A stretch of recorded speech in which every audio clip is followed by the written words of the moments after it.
Après avoir réalisé ce croquis à la peinture à l'huile, j'ai identifié 5 points clés qui vous permettront de réaliser de beaux couchers de soleil. Donc la démonstration que vous allez voir est issue d'une formation complète de Patreon. Si vous souhaitez m'y rejoindre, vous trouverez un lien juste en bas dans la description.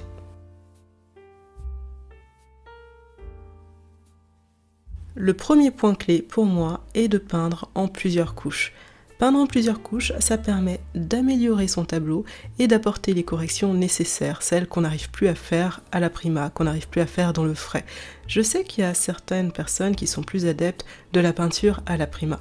Donc je dirais pas que c'est réservé à une certaine catégorie d'artistes un peu plus expérimentés, mais effectivement quand on peint à la prima, il faut quand même avoir cette expérience, savoir ne pas mélanger, ne pas ternir les couleurs lorsqu'on les applique au fur et à mesure pour avoir un tableau fini à la fin. Et à vrai dire, peindre en plusieurs couches, ça ne veut pas forcément dire qu'on peint un minimum et après on laisse sécher et on repeint encore un minimum et on laisse sécher jusqu'à l'infini et ce pendant 10 couches. On peut peindre aussi en 3 couches, en 4 couches et finir un tableau en très peu d'étapes. Mais finalement, le mieux, c'est souvent de réaliser une étape qui est bien fournie dès le début, jusqu'à ce qu'on n'en puisse plus, en quelque sorte, jusqu'à ce que la peinture à la prima de chacune des couches commence à être un peu dangereuse. Donc là, on s'arrête, et puis ensuite, à chaque fois, à chacune des couches qui va se rajouter, une amélioration va se produire, un enrichissement du tableau va se produire, et ce qui va faire que le tableau va devenir de plus en plus réaliste, et de plus en plus chatoyant même je dirais, puisqu'on va rajouter quelques glacis, des glacis colorés, etc., etc. Peindre en plusieurs couches évite aussi les mélanges qui sont malencontreux. Donc c'est le propre aussi de la peinture à la prima. Lorsque l'on peint, il y a un risque de mélange de complémentaires, de mélange avec du blanc, de mélange avec du noir, de ternissement des couleurs. Et là, ce que l'on veut représenter, c'est un beau coucher de soleil bien vif, bien orangé.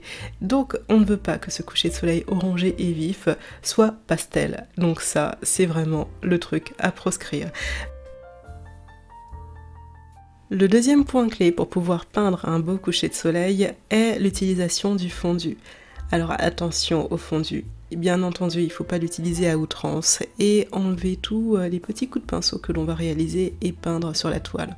Le but du fondu, c'est de réaliser une texture lisse du ciel pour nous permettre de préserver les lointains. Donc le ciel, même s'il est beau, même s'il est vif, même s'il est coloré, et bien sûr c'est inversé par rapport à ce que l'on fait d'habitude avec la lumière du jour en général, c'est l'inverse qui se produit, c'est les premiers plans qui sont beaucoup plus vifs et beaucoup plus chaleureux, etc.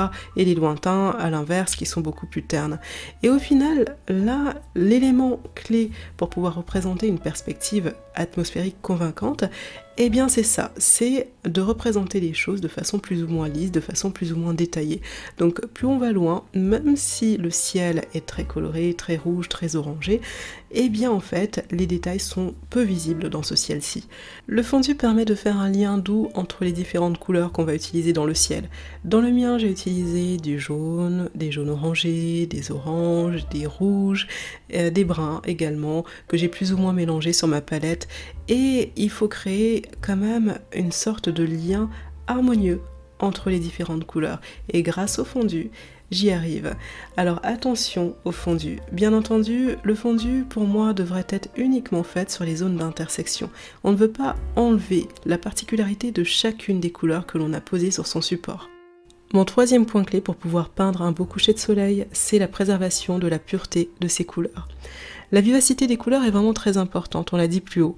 Donc quand on représente la vivacité, il faut savoir que c'est du soleil, c'est de la lumière. Donc l'œil humain perçoit uniquement ce qui est éclairé par le soleil. Et au final, si on veut représenter un beau coucher de soleil qui est la lumière à l'état pur, au final le soleil c'est de la lumière, donc finalement, bien entendu, les couleurs qui l'environnent, qui l'entourent sont encore plus vives qu'habituellement. Et préserver la vivacité permet de rajouter beaucoup de réalisme à ce coucher de soleil. Et pour préserver la vivacité, il est important aussi d'éviter le ternissement des couleurs. Donc c'est-à-dire avec un mélange malencontreux, avec par exemple du blanc, avec du noir ou avec une couleur complémentaire aux orangés qu'on aura dans le ciel, donc comme le bleu. Pour éviter le ternissement et les mélanges malencontreux, personnellement j'ai tendance à utiliser plusieurs pinceaux.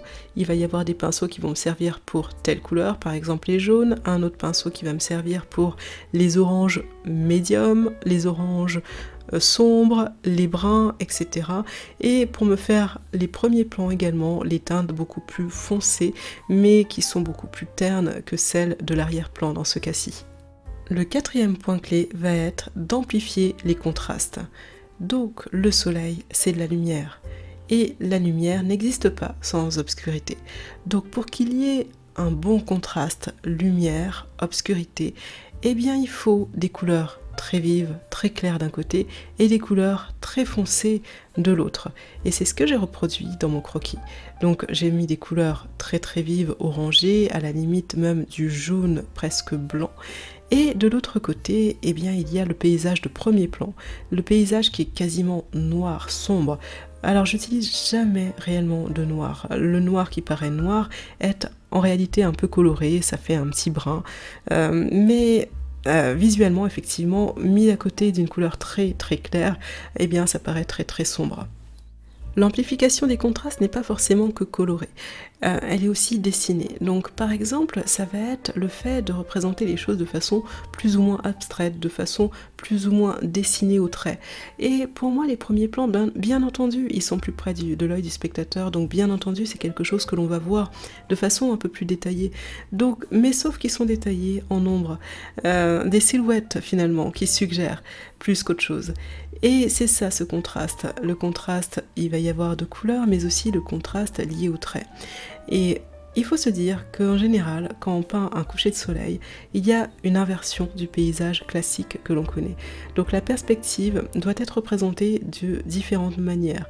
Non pas grâce à la couleur, puisque là, la couleur est beaucoup plus vive en arrière et beaucoup plus terne au premier plan.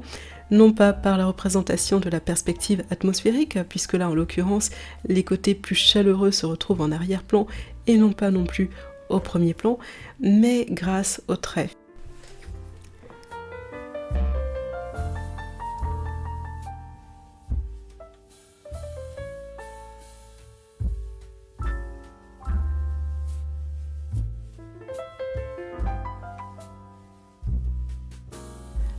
Le dernier point clé pour peindre un beau coucher de soleil, c'est d'avoir du bon matériel pour pouvoir peindre.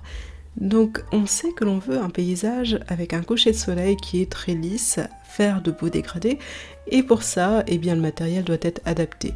Il n'y a rien de pire que de peindre avec un pinceau qui est usé, avec des poils qui ressortent de partout, et qui nous met des traces de pinceau qui ne sont pas forcément désirées. Donc un pinceau adapté pour moi, dans ma pratique à moi, c'est un pinceau qui est doux, qui me permet de faire de beaux fondus dans le ciel.